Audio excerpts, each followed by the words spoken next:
Well, good day, my friends. It's your old pal, Jordan the Lion. How are you all doing today? I hope you said great. Everyone seems to love when I tell old Hollywood stories or stories that I lived through. And today we are doing just that. We are going to talk about the day in Hollywood in 2006 where I met David Lynch and his cow. Daze with Jordan the Lion and you all. It begins right now.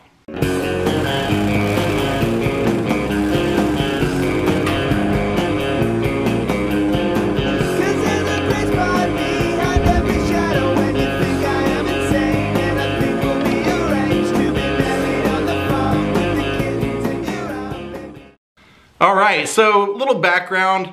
I moved to Hollywood in 2000 because I wanted to be a musician. I wanted to have a band, and I just kind of thought by going to Musicians Institute I would learn more, and that would put me in living in Hollywood to where I could actually do something like that, the way Guns N' Roses and Weezer and all the other famous bands that have broke out of Hollywood did. So I moved there, went to school, and eventually had to get a real job. Well, when you're trying to be in a band with other musicians and other people that have jobs, you have to find something that is a day job because anything in the evening is going to interfere with playing gigs or practice. So I had to find a day job, and it just so happened that I met a girl who worked for a guy who used to write songs for Elvis, and she worked at Jerry's Famous Deli, and I said, oh, I know that place.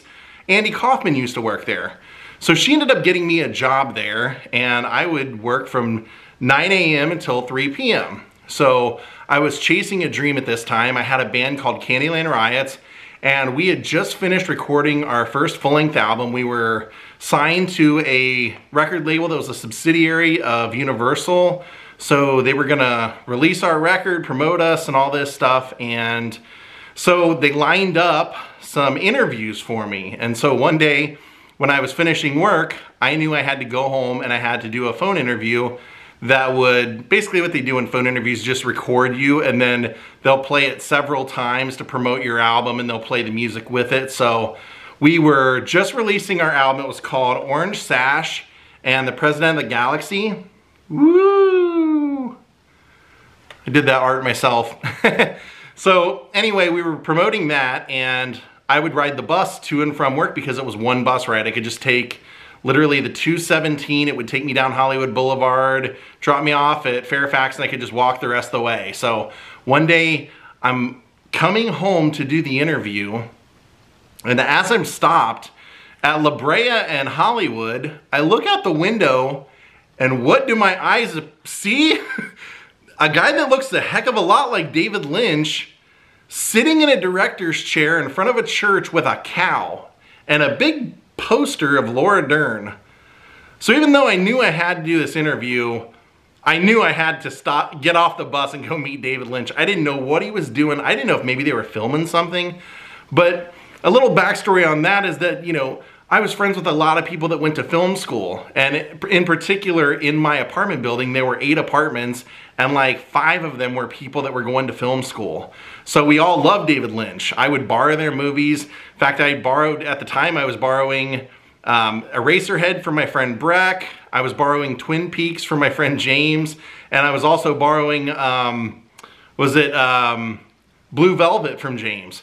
So I hop off the bus, and I always had a habit of reading on the bus. When I got that job, I decided, you know, I never read, but this is a good opportunity to always have a book and to try and read. So I was actually reading this at the time, De Profundis, Oscar Wilde, and went over and started talking to David Lynch. And I just said, can I ask what you're doing? Is it cool to talk to you? He goes, yeah, of course. So I walk over and he says, are you reading Oscar Wilde? I said, yeah, I am. He goes, interesting. So I said, well, what are you doing out here? He had a big tarp, like a big promotional banner, and it had Laura Dern, and it said, for your consideration. And then and then he had another one beside it that said, Inland Empire Best Actress. And I said, what is this? He said, it's my new movie. He said, I don't have the money, and the studio won't front any money to promote Laura Dern, but I really think she's given the performance of a lifetime in my movie.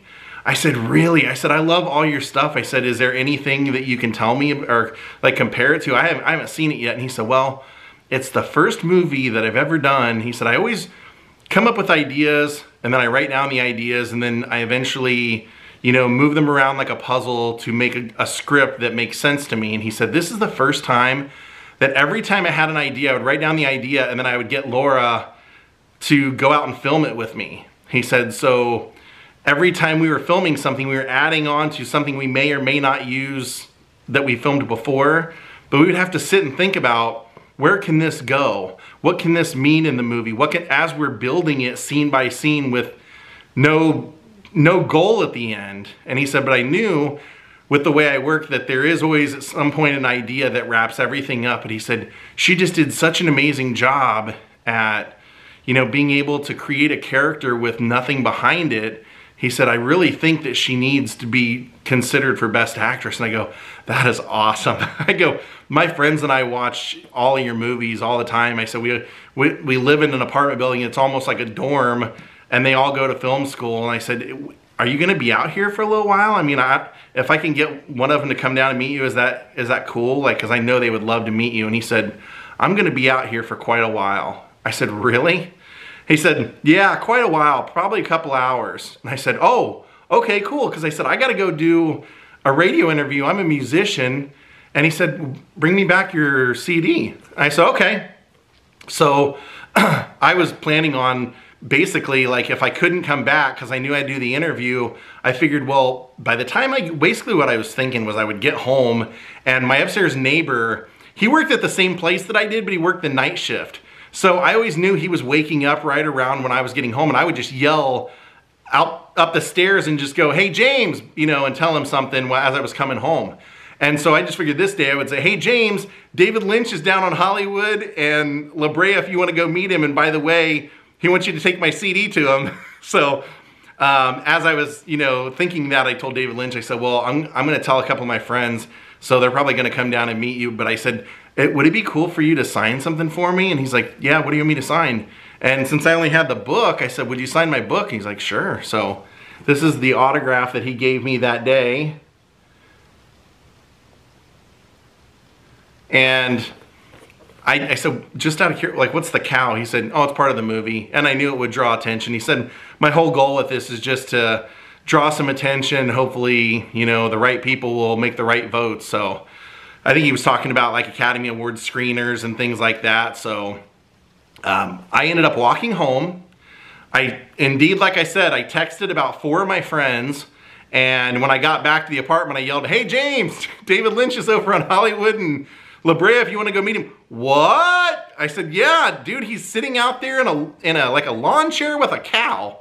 And he wants you to bring my CD if you go over there. And he goes, all right, man, I'm getting up, getting a shower, and I'm going over there. So I get on the phone, do my radio interview, and they say, how's your day going? I go, actually, very peculiar. And I said, I was on my way home to do this interview, and I saw David Lynch sitting with a cow and, you know, telling the whole story. And like, is that something common that you see? He said, never. I don't know what this is. Like, that's like a once in a lifetime thing.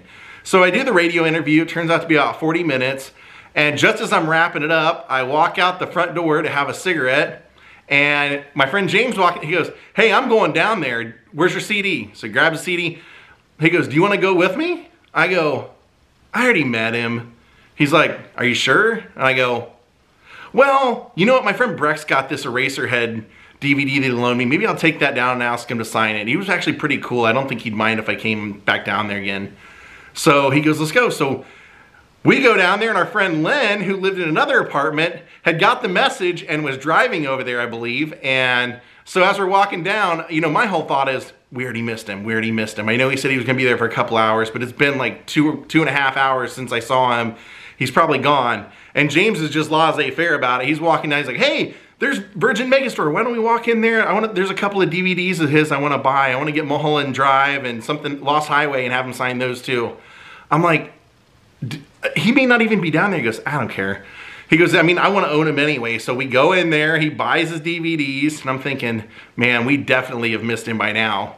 And we walk the 2 blocks down, and sure enough, there he is. David Lynch in all of his glory, still sitting there. So that day, we got to all hang out, talk to him.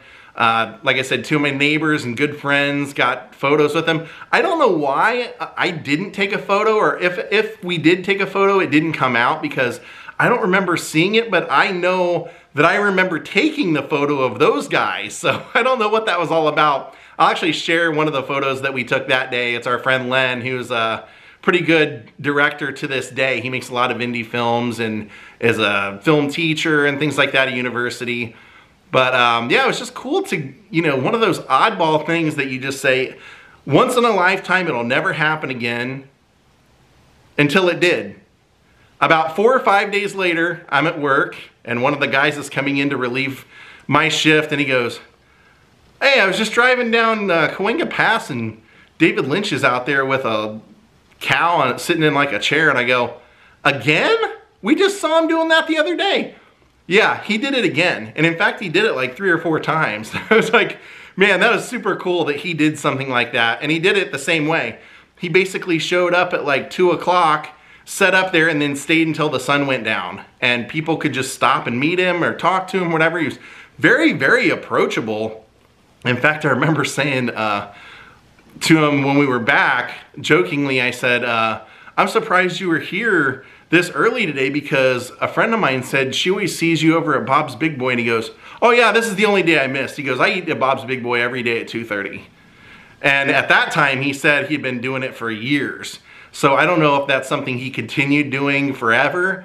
But yeah, apparently if you went into Bob's Big Boy in Burbank at 2:30 p.m. in the afternoon, you would find him there eating, because a friend of mine actually said that she had seen him in there, you know, several times. And she said always had a Big Boy burger, a chocolate milkshake, and a coffee. Crazy. So David Lynch was super cool. I always enjoyed his movies, even if they were crazy and off the wall. I love that he pushed the boundaries. And Blue Velvet's one of my favorites. I got to vlog that in Wilmington, North Carolina a couple of years, like a year or two ago. So if you want to see that, just look on my page, on my YouTube channel for Blue Velvet, and I'll show you all the locations there. But just a real honor to meet David Lynch. I always just remember how nice and approachable he was and unpretentious. He talked to all of us as though we were, you know, we were having a conversation. It wasn't like, you know, we were all trying to hold back that we think this guy is just, to us, a genius on the level of Steven Spielberg, you know, because we love his creativity that much. And he's just sitting there talking to us like we were, you know, normal people that he respected. And I always have walked away with, you know, being even a bigger fan of David Lynch because of that. So that's my David Lynch and the cow story. Thank you all for watching. Those are the crazy things that you encounter when you live in Hollywood. But it absolutely was true. It did happen, and here are the photos to prove it. Thank you all for watching. Goodbye.